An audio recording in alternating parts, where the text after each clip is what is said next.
गरुड़ पुराण की प्रवृत्ति स्रोत परंपरा भगवान विष्णु द्वारा अपने स्वरूप का वर्णन तथा गरुड़ जी को पुराण संहिता के प्रणयन का वरदान। ऋषियों ने पुनः कहा, हे सुत जी महाराज, आपको महात्मा व्यास जी ने विष्णु कथा से आश्रित इस श्रेष्ठ गरुड़ पुराण को किस प्रकार सुनाया था, वह सब आप हमें विधिवत सुनाने की कृपा करें। सुत जी बोले, एक बार मुनियों के साथ मैं बदरी का आश्रम गया था। वहाँ परम परमेश्वर ध्यान में निमग्न भगवान व्यास का मुझे दर्शन हुआ। उन्हें प्रणाम करके मैं वहीं पर बैठ गया और उन्हें मनीश्वर से मैंने पूछा, ये व्यास जी, आप परमेश्वर भगवान श्री हरि के स्वरूप और जगत की सृष्टि आदि मुझे सुनाए, क्योंकि मैं जानता हूँ कि आप उन्हीं परम पुरुष का ध्यान कर रहे हो और उन सर्वज्ञ के स्वरूप का परिज्ञान भी आप है। हे विप्रवृंद, मैंने व्यास देव के सामने जब ऐसी जिज्ञासा की तो उन्हें मुझसे जो कुछ कहा था वह सब मैं आप सभी को कह रहा हूँ। व्यास जी ने कहा, हे सुत जी, ब्रह्मा जी ने जिस प्रकार नारद एवं दक्ष प्रजापति आदि से तथा मुझसे इस पुराण की कथा कही थी, उसी प्रकार मैं गरुड़ पुराण को सुनाता हूँ, आप सब उसे सुने। सुत जी ने पूछा, हे भगवान, ब्रह्मा जी ने देवर्षि नारद और प्रजापति दक्ष सहित आपसे किस प्रकार के पवित्र एवं सार तत्व बताने वाले पुराण को कहा था? व्यास जी ने कहा, एक बार नारद, दक्ष तथा भृगु आदि ऋषियों के साथ मैं ब्रह्मलोक में विद्यमान ब्रह्मा जी के पास गया और उन्हें प्रणाम कर मैंने प्रार्थना की, हे प्रभु, आप हमें सार तत्व बताने की कृपा करें। ब्रह्मा जी बोले, यह गरुड़ पुराण अन्य सभी शास्त्रों का सारभूत है। प्राचीन काल में भगवान विष्णु ने अन्य देवताओं के सहित रुद्रदेव, शिव और मुझसे जिस प्रकार जिसे कहा था उसी प्रकार मैं भी इसका वर्णन आपसे कर रहा हूँ। व्यास जी ने कहा, भगवान श्री हरि ने अन्य देवताओं के साथ रुद्र को किस प्रकार से सारभूत और महान अर्थात बतलाने वाले इस गरुड़ पुराण को सुनाया था, हे ब्रह्मन, उसे आप सुनाइए। ब्रह्मा जी बोले, एक बार इंद्रादि देवताओं के साथ मैं कैलाश पर्वत पहुंच गया। वहां मैंने देखा कि रुद्रदेव शंकर परम तत्व के ध्यान में निमग्न है। मैंने प्रणाम करके उन्हें पूछा, ये सदाशिव, आप किस देवता का ध्यान कर रहे हो? मैं तो आपसे अतिरिक्त अन्य किसी देवता को नहीं जानता हूँ। इन सभी देवताओं के साथ इस परम तत्व को जानने की मेरी इच्छा है, अतः आप उसका वर्णन करें। रुद्र जी ने ब्रह्मा जी से कहा, मैं तो सर्वफलदायक, सर्वव्यापी, सर्वस्वरूप, सभी प्राणियों के हृदय में अवस्थित परमात्मा तथा परमेश्वर उन भगवान विष्णु का ध्यान कर रहा हूँ। हे पितामह, उन्हीं विष्णु की आराधना करने के लिए मैंने शरीर में भस्म तथा सिर पर जटा धारण करके व्रताचरण में निरत रहा हूँ, जो सर्वव्यापक, जयशील, अद्वैत, निराकार एवं पद्मनाभ है, जो निर्मल, शुद्ध तथा पवित्र हंस स्वरूप है। मैं उन्हीं परम पद परमेश्वर भगवान श्री हरि का ध्यान कर रहा हूँ। इस सार तत्व वैष्णव के विषय में उन्हीं के पास चलकर हम सभी को पूछना चाहिए, जिनमें संपूर्ण जगत का वास है। प्रलय काल में जिनमें संपूर्ण जगत प्रविष्ट हो जाते हैं, सब प्रकार से अपने की उन्हीं की शरण में करने के मैं उन्हीं का चिंतन कर रहा हूँ।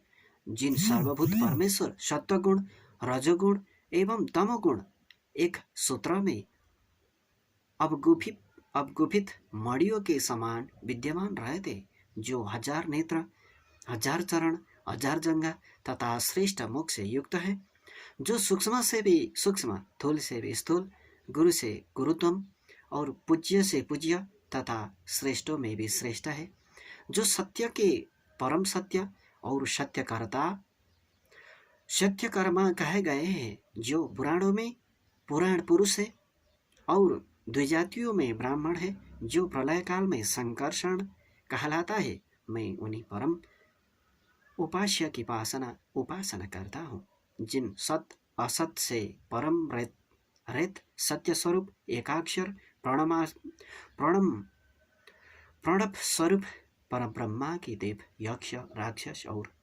नागगण अर्चना करते हैं।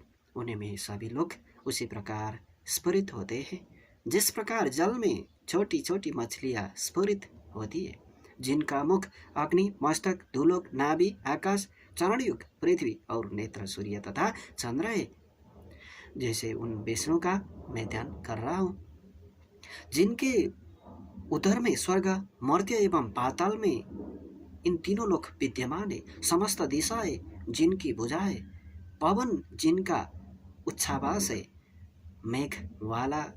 मेघवालाओं का समूह जिनका केश पुंज है, नदियाँ ही जिनके सभी अंगों की संध्या है, और चारों समुद्र जिनकी कुक्षी है, जो कालातीत है, यज्ञ एवं सत असत से परे है, जो जगत के आदि कारण तथा स्वयं अनादि है।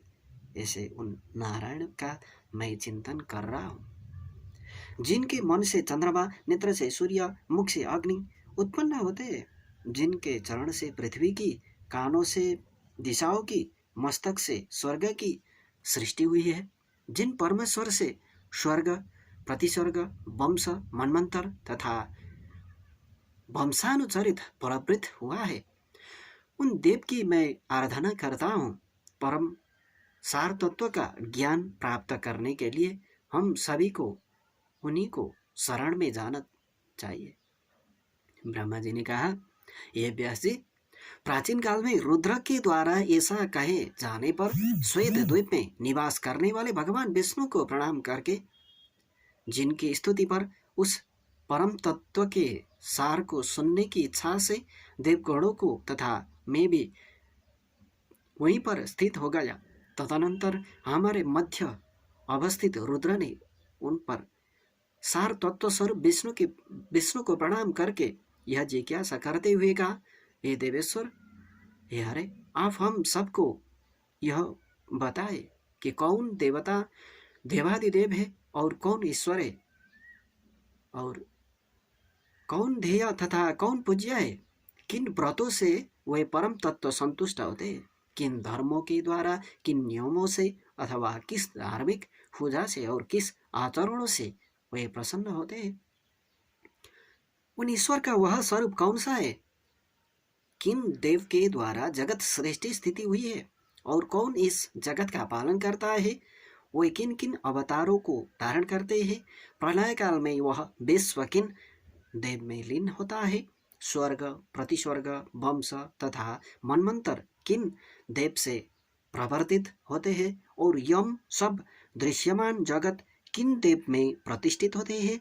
हे हरे, इन सभी विषय के साथ अन्य जो भी सार तत्व है उन्हें बताए, और इसके साथ भी परम परमेश्वर महात्म्य तथा ध्यान योग को विषय में भी बताने की कृपा करे। तदनंतर भगवान विष्णु ने रुद्र को उस परमेश्वर को महात्म्य एवं उसी की प्राप्ति के साधनभूत ध्यान और योगादि नियमों तथा अष्टादश विद्याओं का ज्ञान इस प्रकार से दिया। श्री हरि ने कहा, हे रुद्र, मैं बताता हूँ, ब्रह्मा और अन्य देवों के साथ आप उसका श्रवण करें। मैं ही सभी देवों का देव हूँ, मैं ही सभी लोगों का स्वामी हूँ। देवों का मैं ही ध्येय, पूज्य और स्तुति करना योग्य हूँ। हे रुद्र, मैं भी सूर्यों से पूजित होकर उन्हें परम गति प्रदान करता हूँ तथा व्रत, नियम और सदाचरण से संतुष्ट होकर, हे शिव, मैं ही इस संसार की स्थिति का मूल कारण हूँ। मैं ही जगत की रचना करने वाला हूँ। हे शंकर, मैं ही दुष्टों का निग्रह और धार्मिक रक्षा करता हूँ। मैं ही मत्स्य आदि के रूप में अवतरणित होकर अखिल भूमंडल का पालन करता हूँ। मैं ही मंत्र हूँ, मैं ही मंत्र का अर्थ हूँ, और मैं ही पूजा तथा ध्यान के द्वारा प्राप्त होने वाले परम तत्व हूँ। मैंने ही स्वर्ग आदि को सृष्टि की सृष्टि की है, और मैं ही स्वर्गादि भी हूँ। मैं ही योगी आद्य योग और पुराणों ज्ञाता श्रोता तथा मनन करता हूँ मैं हूँ। वक्ता और संभाषण का विषय भी मैं हूँ। इस जगत के समस्त पदार्थ मेरो ही मेरे ही स्वरूप है, और मैं ही सब कुछ हूँ। मैं ही भोग और मोक्ष का प्रदायक परम देव हूँ। हे रुद्र, ध्यान पूजा के उपचार और सर्वतोभद्र मंडल आदि सब कुछ मैं हूँ। हे शिव, मैं ही संपूर्ण वेद हूँ। मैं ही इतिहास स्वरूप हूँ। मैं ही सर्व ज्ञानमय हूँ। मैं ही ब्रह्मा और सर्वात्मा हूँ। मैं ही ब्रह्मा हूँ। मैं ही सर्वलोक हूँ तथा मैं ही सभी देवता का आत्मस्वरूप हूँ। मैं साक्षात सदाचार हूँ। मैं धर्म हूँ। मैं ही वैष्णव हूँ। मैं ही ब्राह्मण हूँ, वर्णाश्रम हूँ। सभी वर्णों और आश्रमों का सनातन धर्म हूँ। हे रुद्र, मैं यम नियम और विधि प्रकार का व्रत हूँ। मैं सूर्य चंद्र एवं मंगल आदि ग्रह हूँ। प्राचीन काल में पृथ्वी पर पक्षीराज करुण ने तपस्या के द्वारा मेरी ही आराधना की थी। उनकी तपस्या से संतुष्ट होकर मैंने उसे कहा था कि आप मुझसे अभिष्ट वर मांग ले। उस समय गरुड़ ने कहा, हे हरि, नागों ने मेरी माता विनीता को दासी बना लिया था। हे देव, आप प्रसन्न होकर मुझे यह वर प्रदान करें कि मैं उनको जीतकर अमृत प्राप्त करने में समर्थ हो सकूं और नागों की माता कद्रु की दासता से मुक्त कर सकूं। मैं आपका वाहन बन सकूं। महान बलि, महान शक्तिशाली, सर्वज्ञ और नागों की विदीर्ण करने में समर्थ हो सकूं तथा जिस प्रकार पुराण संहिता का रचना कर हो सकूं वैसा ही करने की कृपा करे। विष्णु बोले, हे परीक्षित राजन, हे गरुड़, पक्षीराज गरुड़, आपने जैसा वर मांगा है वैसा ही सब कुछ होगा। आप नागों की दासता से अपनी माता विनीता को मुक्त करा सकोगे। सभी माताओं को जीतकर अमृत ग्रहण करने में आपको सफलता प्राप्त होगी। अत्यंत शक्ति संपन्न होकर आप मेरे वाहन होंगे। विषय के विनाश की शक्ति भी आपको प्राप्त होगी। मेरी कृपा से आप मेरी ही महात्म्य को करने वाली पुराण संहिता का प्रणयन करने में मेरा जैसा स्वरूप कहा गया है वैसा ही आप में भी प्रकट होगा। आपके द्वारा प्रणीत यह पुराण संहिता आपके गरुड़ नाम से लोक में प्रसिद्ध होगी। हे विनीता सुत, जिस प्रकार देवों के मध्य मैं आश्चर्य और श्री रूप में विख्यात हूँ, उसी प्रकार हे गरुड़, सभी पुराणों में यह गरुड़ पुराण भी ख्याति अर्जित करेगा। जैसे विश्व में मेरा कीर्ति होता है वैसे ही गरुड़ के नाम से आपका भी संकीर्तन होगा। हे पक्षीराज गरुड़, आप मेरे ध्यान करके उस पुराण का प्रणयन करें। हे रुद्र, मेरे द्वारा यह वरदान दिए जाने के बाद इसी संबंध में काश्यप ऋषि के द्वारा पूछे जाने पर गरुड़ ने इसी पुराण को उन्हें सुनाया। काश्यप ने इस गरुड़ पुराण का श्रवण करके गरुड़ी विद्या के बल से एक जले हुए वृक्ष को भी जीवित कराया दिया था। गरुड़ ने स्वयं भी इसी विद्या के द्वारा अनेक प्राणियों को जीवित किया था। यक्षी ओम स्वाहा, यह जप करने योग्य गरुड़ी पराविद्या है। हे रुद्र, मेरे स्वरूप से परिपूर्ण गरुड़ द्वारा कहे गए इस गरुड़ पुराण को आप सुने। हरे नमः।